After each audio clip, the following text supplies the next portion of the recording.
연불은 공부하는 학생들보다는 스포츠 현장에서 아주 긴장감 넘치는 그런 긴박한 스포츠 활동을 할 때 뭐 상금이 많이 걸렸다거나 또는 대학 장학금이 걸렸다거나 뭐 이런 굉장히 중요하다고 생각하는 대회 게임에 나가보면 그때 오히려 더 긴장하는 사람이 있고 그럴 때 더 잘하는 사람이 있고 그렇습니다. 평상시에 잘하는 건 경기력이라고 말하고 경기할 때 잘하는 것을 경기 발휘력이라고 말합니다. 그게 다른 겁니다. 그러니까 예를 들어서 가수가 현역 가왕에 나오기 전에 아주 노래를 기가 막히게 잘 불렀어요. 그런데 아주 중요하다고 생각하는 그 결승전에서 음이탈이 나온다거나 무슨 가사를 까먹는다거나 이런 엉뚱한 실수를 하게 돼서 점수를 많이 까먹는 경우가 있잖아요. 그런 것하고 관련이 아주 깊은 것입니다. 이런 걸 제가 하도 현장에 경험을 많이 하다 보니까 한 15년 정도의 감독 생활을 하면서 25,000번의 게임을 했어요. 대회 게임, 우리끼리 하는 게임이 아니고 대회 공식 경기를 했어요. 그 선수를 데리고 다니면서 감독으로서 저 선수가 나야 곧, 그때는 생각이 그렇잖아요. 내 선수가 게임에 나가서 이기고 지고 하면 내가 기쁘고 그 친구도 기쁘지만 내가 더 기뻐요. 그런 상황을 많이 처해 보니까 어떻게 할 때 게임이 잘 되고 최상의 실현 상태가 되는가 하는 거를 많이 체험하겠더라고요. 여러분, 그냥 실행 상태가 있고 최상의 실행의 상태가 있습니까? 없습니까? 우리 연불도 어떤 날 아주 연불했는데 너무너무 잘 될 때가 있어요. 그게 바로 최상의 실현 상태입니다. 두뇌 속은 최적화 상태가 되고 행복 호르몬은 분비돼 가지고 굉장히 뇌파는 아주 느린 파장으로 변하고 최적의 상태가 온다는 것입니다. 그것은 스포츠에서 더 많이 일어나요. 이 운동 경기 하면서 경기 중에도 산매에 드는 사람이 있어요. 그 제가 여러 번 얘기했죠. 펠레가 자기 자서전에다 밝히기를 자기는 게임에 집중해가지고 딱 집중하다 보면 우리 선수가 보지 않아도 어디로 오고 있다는 게 보인다는, 뒤에서 이렇게 지나가는데도 뒤에 오는 게 보인답니다. 그러면 패스 딱 하면 오른발에 딱 걸리는 거예요. 슛 할 수 있게. 그런 상태에 이르르더라는 것입니다. 최적의 상태가 되니까. 여러분, 연불할 때 이런 상태를 만들면 어떨까요, 여러분들? 이런 상태가 불가능한 게 아닙니다. 그래서 제가 그렇게 선수를 데리고 다니면서 선수가 한번 부쩍 얼어가지고 경기를 못할 때 제일 기분 나쁜 사람이 뒤에 있는 감독이에요. 감독이나 코치들, 코칭 스태프는 굉장히 슬퍼요. 저 친구가 저렇게 훈련을 많이 시켰는데도 실력을 발휘도 못하고 그냥 져버리니까 너무나 허망하잖아요. 연불도 똑같습니다. 죽는 순간에 생각의 여하에 따라서 극락왕생을 하거나 못하고 한다는 말이 있잖아요. 그건 돌아가신 선지식들이 많이 체험해 본 분, 다른 사람들이 죽는 모습을 많이 본 선지식들이 하신 말씀이에요. 죽는 순간에 어떻게 생각하느냐가 가장 중요하다고 하는 말을 많이 썼습니다. 우리는 연불을 왜 합니까? 죽는 순간이라든지 아주 극박한 순간, 어떤 사고의 순간에 그때 써먹기 위해서 연불을 하는 거 아니겠습니까? 사실 우리 몸이라는 것은, 우리 몸은, 우리 영혼이, 우리 안에 있는 자성불이 우리 몸속에 갇혀있는 상태예요. 갇혀서 어려운 환경을 만들어가지고 훈련하는 중입니다, 지금. 그래서 사람이 딱 죽어가지고 몸 밖으로 나가면 영가 오신통이라는 걸 하게 돼요.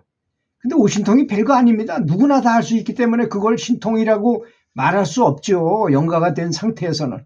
근데 어떤 사람은 살아있으면서도 컨닝치는 것처럼 그런 걸 언뜻 보는 사람이 있어요. 근데 그 보는 게 참 심각해요. 종류가 두 가지예요. 하나는 수행을 통해서 다 볼만해져 가지고 보이게 되는 경우는 아무 상관없죠. 그죠? 내가 수행을 하고 에고를 많이 없애고 그래서 마음이 밝아졌기 때문에 보이는 거는 정상적인 겁니다. 그런데 문제는 뭐냐? 어떤 빙의가 된다거나 어떤 타의적인 도움을 받아가지고 일시적으로 보게 되는 경우가 이게 심각한 문제인 것입니다. 제가 수없이 많이 경험했는데 명상하는 사람이나 참선하는 사람이나 연불하는 사람이나 뭐 기도토를 좋다는 기도토를 엄청 쫓아다니다가 어떻게 아주 그런 게 보이게 됐어요. 엄청 신기하게 생각합니다. 뭐가 보이고 막 그러니까 어떨 때는 뭐 관세음보살이 나와서 너는 다 깨달았다 막 이러니까 진짜 깨달은 줄 알게 돼 있어요. 그게 마곤인데도 불구하고 모르는 거죠. 마곤인데 어떻게 알겠습니까? 그런 교육을 한 번도 받아본 바도 없는데 진짜 그 관세음보살이 나타나서 이렇게 말했으니까 나는 분명히 깨달은 사람이다 이렇게 생각할 수도 있다는 것입니다. 그런 경우가 굉장히 많아요. 그래서 기고만장합니다. 특징이 기고만장한다는 거예요. 진짜 수행을 통해서 에고가 많이 사라진 다음에 그런 걸 얻은 사람은요, 자랑하지 않아요. 자랑거리가 못 된다는 걸 본인이 더 잘 알거든요. 그리고 또 그게 항상 이렇게 써먹거나 이럴 필요가 있다고 생각들지도 않습니다. 그때 되면. 그러니까 내가 기고만장하고 뭐 큰 고수인 것처럼 폼 잡는 사람 쳐놓고 제대로 된 사람은 별로 없다는 것입니다. 아직 그런 얘기를 하고자 하는 게 아니고 이제 그래서 고민에 빠졌어요. 선수가 게임에 나가서 어떻게 하면 이 선수가 떨리지 않고 아주 최상의 실현 상태, 아주 가장 잘하는 거, 그걸 여러 가지 말로 표현하죠. 야, 아다리 났다, 개발에 땀 났다, 뭐 이렇게 표현하잖아요, 우리말로. 그런 상태를 만들 수 있느냐가 코칭 스태프에서는 크나큰 고민입니다. 그래서 제가 터득한 게 뭐냐. 이런 정신적 긴장감에서 없애가지고 게임을 잘 운영할 수 있는 방법을 터득하는 것이 도를 얻은 것과 같은 경지가 돼요. 테니스 선수들을 잘 훈련시켜 보니까 한 고2 정도 되면 그런 걸 다 본인이 다 넘어서는 경지에 가요. 그래서 그 친구는 평생 동안 나이 70이 돼서 게임을 해도 다른 사람하고는 완전히 달라. 헐월등하게 뛰어난 실력을 갖추게 되는 것입니다. 그래서 제가 그걸 실험해보고 했던 방법이 어떤 게 가장 좋았는가 하고 해보니까 감사하는 마음을 계속 유지하는 게 가장 좋더라. 선수들한테 그걸 강요해가지고 엄청나게 시켜서 많이 성공했어요. 그런데 이제 제가 아마추어 테니스 선수로 이제 제가 사는 원주하고 춘천하고 제가 나온 대학교 동문회에서 동문회끼리 게임을 해요. 근데 저는 뭐 크게 잘 치지는 못하지만 그 장학사니까 우리 후배들이 나를 끼워줘가지고 같이 가서 게임을 합니다. 그럼 이제 보통 한 3장조 정도로 가요.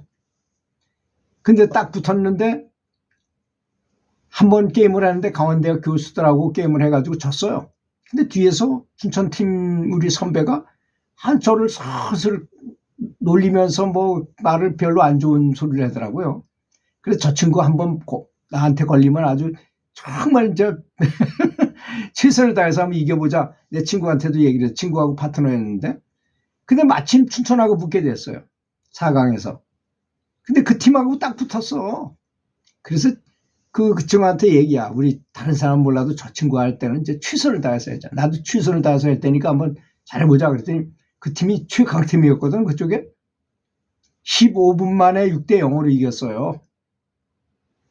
정석으로 했어요. 저는 정석으로. 그 친구는 만만하니까 로브를 붕붕 띄우더라고요. 그 양 들어가서 스매싱하고 발리 팍팍 끊어버려서. 그랬던 기억이 납니다. 그때 마음의 상태가 얼마나 중요한지를 뼈저리게 느낀 순간이었어요. 그래가지고 결승에 올라가서 선수 출신하고 붙었어요. 우리 후배 테니스 선수 출신하고 붙었으니까 안 되잖아요. 그렇지만 저는 박수 많이 받고 결승까지 올라가서 준우승을 했어요. 그래서. 근데 그날에 아주 기분이 너무 좋았던 날이었습니다. 최적의 실현 상태를 했던 거예요. 제 나름대로. 제가 선수들한테 가르쳐 놓고 제가 직접 했던 것입니다. 그때의 마음이 어떤 것이었냐. 항상 감사한 마음을 일주일 전서부터 훈련해가지고 계속 유지했어요. 그리고 여유 있는 마음으로 나갔고 최선을 다했고 상대방을 더 높이 보고 나는 했어. 상대방이 나보다 약간 높다고 생각해. 너무 높게 생각하면 내가 얼잖아요. 오히려. 너무 약하게 생각하면 나는 긴장을 풀어. 그러면 져요. 오히려. 약간 높다고 생각하고 도전할 만한 팀이다라고 생각하고 했어요. 그때가 가장 좋은 실현 상태가 되더라는 거예요. 연불도 똑같습니다. 그러니까 아주 기분 좋고 감사한 마음을 유지하는 것은 그만큼 중요하다는 것을 의미하는 거 아니겠습니까?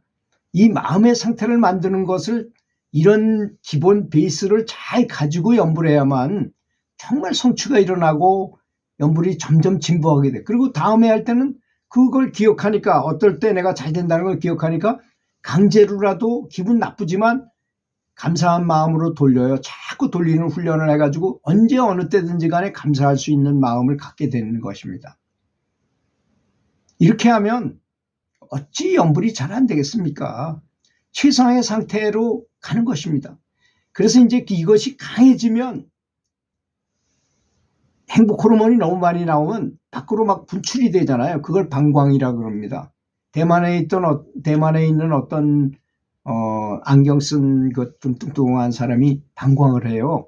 가슴 차크라가 이 사람은 개발돼 가지고 법당에 있기만 하면 빛이 나는데 밖으로 나오면 빛이 없어져요. 그 유튜브에서 많이 돌아다니는데 요즘은 없더라고요. 저 사진은 있습니다.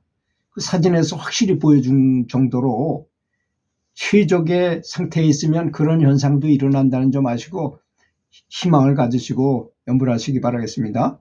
들어주셔서 감사합니다.